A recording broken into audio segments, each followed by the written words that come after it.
Holy Gospel according to St. John. Glory to you, O Lord.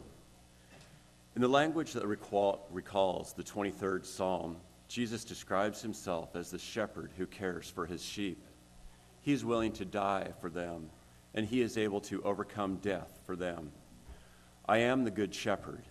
The good shepherd lays down his life for the sheep.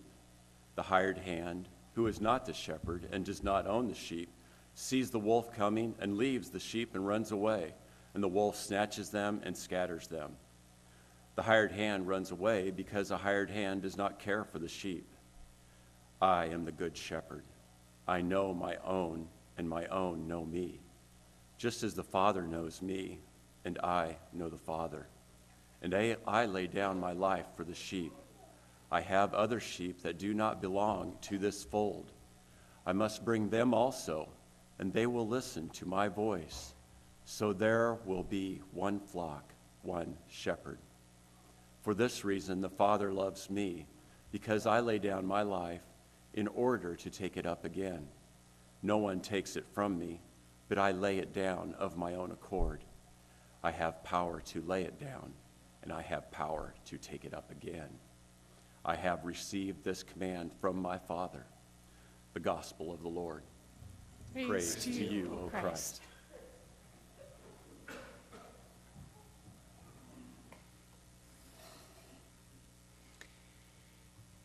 In our scripture for today, Jesus is using language, agricultural language. He's describing himself as the good shepherd.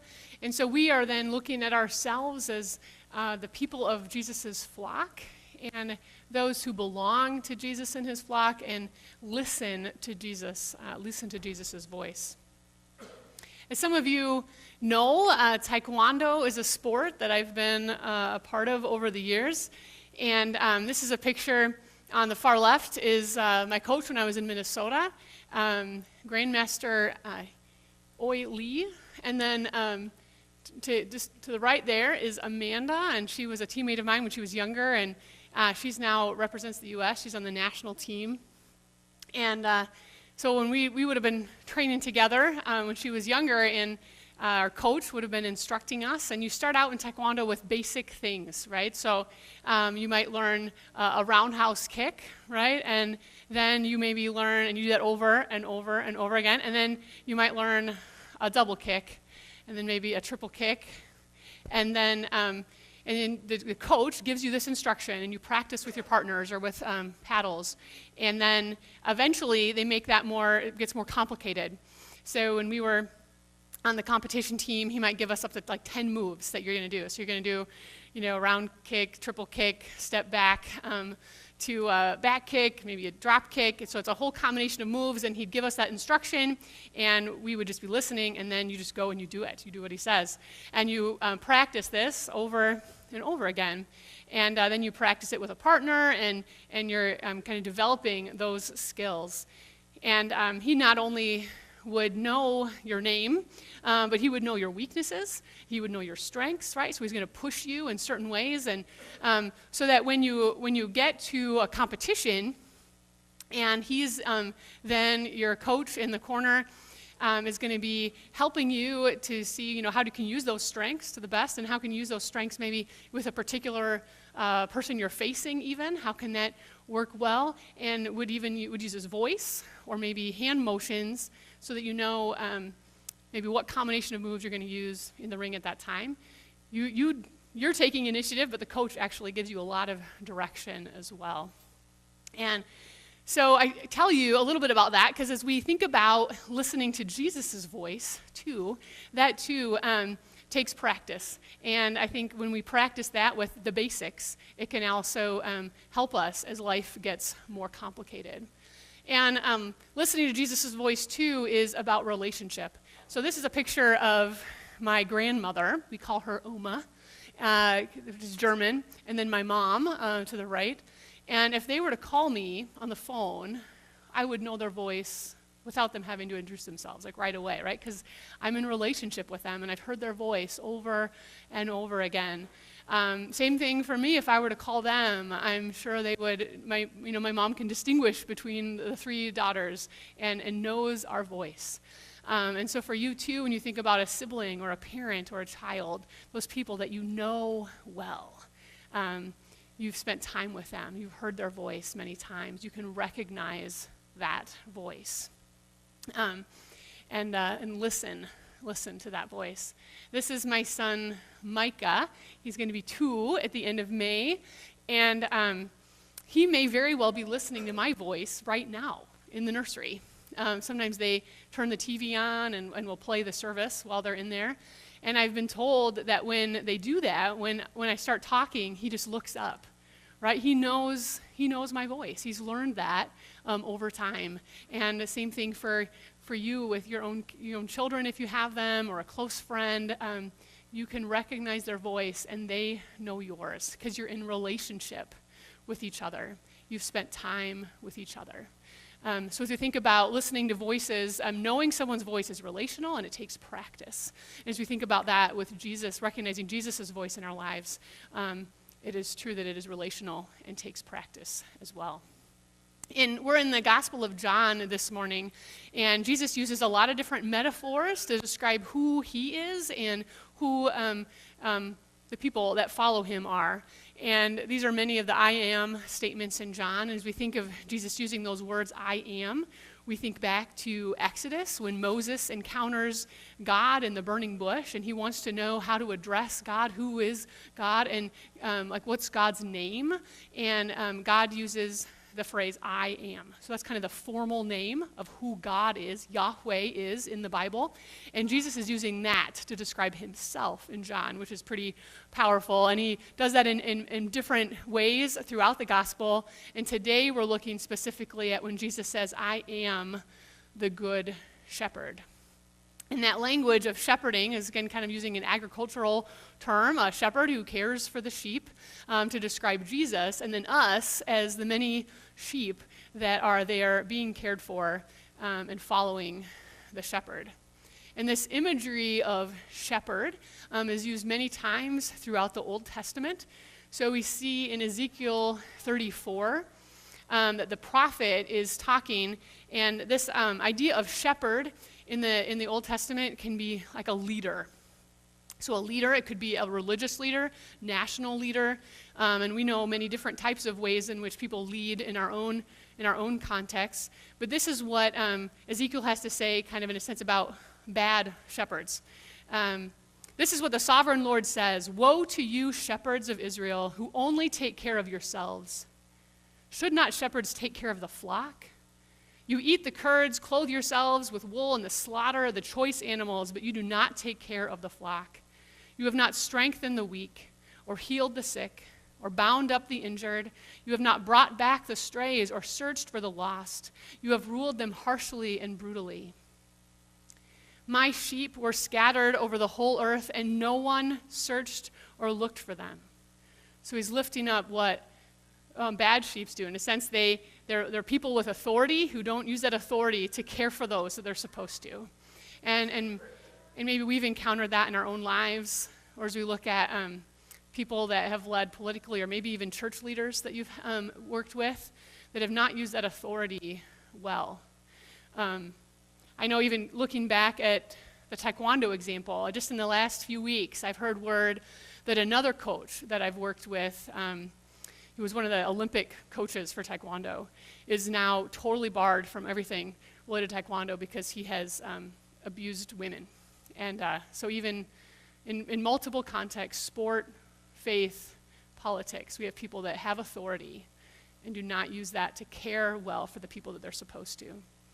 And the prophet goes on in Ezekiel that this is how the Lord responds. This is what the sovereign Lord says: "I am against the shepherds and will hold them accountable for my flock. I will remove them from tending the flock so that the shepherds can no longer feed themselves.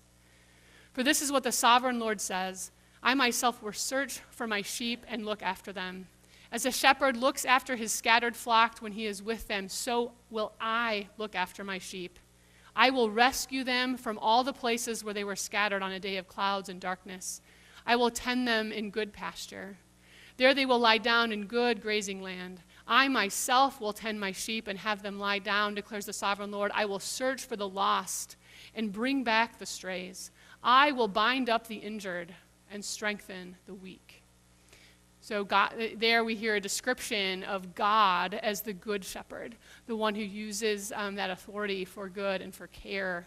And then we have in Psalm 23, too, another example for, as many of us might be familiar with that psalm, maybe some of us have memorized parts of that psalm, another description of God as the good shepherd. The Lord is my shepherd, I shall not want. He makes me lie down in green pastures. He leads me beside still waters. He restores my soul. And no matter, whatever valley we might go through, that the Lord is present with us, that we do not need to fear.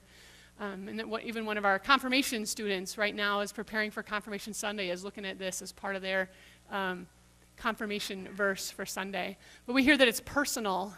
The Lord is my shepherd, right? This begins, again, about relationship. So Jesus is identifying himself as the one who fulfills God's promises of being the good shepherd. Jesus is identifying himself as the one who is doing God's good work of care when he says, I am the good shepherd in John. And we learn, what does that mean for him as being a good shepherd with his sheep, with his flock? Jesus cares for his sheep. Jesus lays down his life for his sheep. Jesus knows his sheep, and his sheep know him. Jesus brings other sheep into the flock. Jesus' sheep listen to Jesus' voice. And earlier in John 2, we hear that he calls his own sheep by name and leads them out. The sheep follow him because they know his voice. Again, this is about relationship. It's about being known. It's about intimacy. It's about our identity with Jesus. It's about our action in the world, that Jesus is our good shepherd. Jesus says, I am the good shepherd. The good shepherd lays down his life for the sheep. And as we hear those words, it is also more than Jesus fulfilling Ezekiel 34 and other parts of the Old Testament, more than him promising to care. We also hear that this is Jesus actually talking specifically about his own death that is coming. He's leading the sheep, and they are listening to his voice. Sometimes with shepherds would literally put their body in the way of a wild animal coming, putting their self at risk. Whereas if you are maybe a hired hand, if a wild animal came, you might try to escape with your own life. But here we have this image of Jesus being the good shepherd that would risk his own self to protect the sheep. And not just risk injury, but as we know, as we hear, I lay my life down for the sheep, that Jesus is talking about the cross, in his own death. But then also we hear that Jesus says, I have power to lay it down, and I have power to take it up again. That our good shepherd is the one in Jesus who has power to give his life for us, but also has the power of the resurrection, the power to take it up again. And so we hear that as we're in the midst of our Easter season, having just come through Holy Week and Easter, that we remember that Jesus is the one who has the power of new life for himself and for us. So as we think about who we are and our relationship with Jesus, to be a member of Jesus' flock is to know oneself as being among those for whom Jesus is willing to die. And so if we trust that, believe that, we are a part of Jesus' flock. And to be a part of Jesus' flock means that Jesus cares for you. Jesus lays down his life for you. That Jesus knows you and that you are growing in knowledge of who Jesus is. That Jesus will bring others into the flock. And many of us are those who have been indeed brought into the flock. And there's more that Jesus is bringing. And that Jesus' sheep listen to Jesus' voice. So it's about belonging. It's about relationship. It's about listening to Jesus' voice and then following Jesus in the world. So what does this look like? to belong to Jesus, what impact might belonging to Jesus have on our own lives. We can see that partly through the illustration of what's in the context, right, of where Jesus is. In John chapter 10, it's connected to John chapter 9. Those two chapters are actually one story in John. In John 10, using all the shepherding language, it's describing what had just happened before in 9, when Jesus had encountered a man who was born blind, and he takes some mud and he puts it on his eyes and heals him of his blindness and tells him to go to Siloam. And so Jesus gives direction, and then the man follows that direction. But people are already beginning to be upset with Jesus. And so they question him about, well, how were you healed, and who healed you? And so then this man testifies to his experience with Jesus, that it was Jesus who healed him. And he, in that testifying, he ends up being cast out from the synagogue. So he is cast out for what he shares about who Jesus is. But Jesus then goes to him, finds him, and brings him back into the community of Jesus' community, Jesus' flock.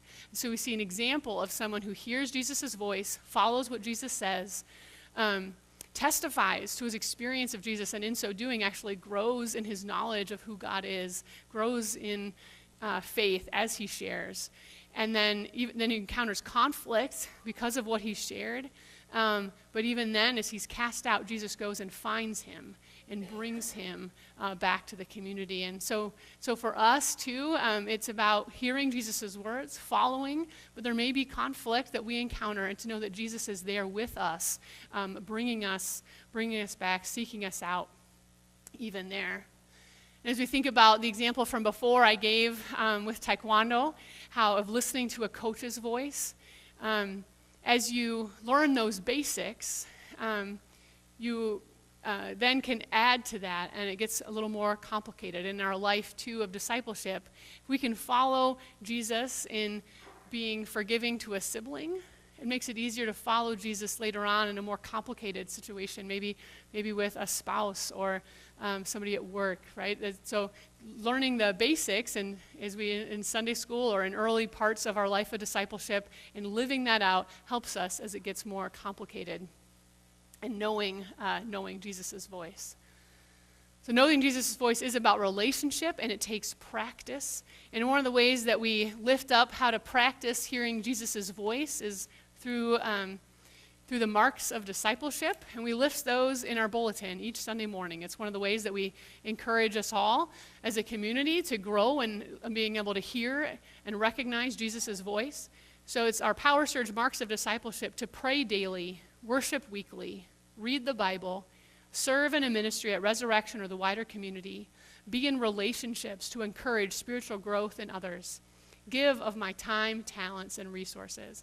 So as we practice these things, we get to understand more of Jesus' voice and recognize that in our lives. And there's opportunities in your bulletin to be part of a small group, to talk and learn together. That we have a small group area in the back too. If you're not connected to a group and would like to grow and read the Bible alongside others, there's opportunities to do that as we live out our discipleship and practice hearing the shepherd's voice in our lives. They will listen to my voice. That is what unites us as Jesus' flock, are those that listen to Jesus' voice. So when you face everyday situations, where will you look to for how to respond? What voices will you be listening to? Or when you face difficult situations, what voice will you listen to? Maybe you were feeling beat up by put-downs around you or negative self-talk within yourself. Where will you go to listen for the truth about who you are and what value you have? Or maybe you get a raise at work, or you've paid off that car loan or your school loans, and now you've got some new financial decisions to make. What voice will you listen to as you seek to make those decisions? Or maybe you've got a child entering into a new stage. So my son is about to be 2. He's quickly heading into the 2s. And I'm going to be nervous about how to do that well, right? How to do that well. And how can I follow Jesus in patience? How can I follow Jesus in peace and in strength, in wisdom, in trying to parent a toddler? Or maybe you have a child that's entering into a new stage like high school with unique challenges for a student, also for parents entering into a new stage. How can we listen for Jesus' voice in that?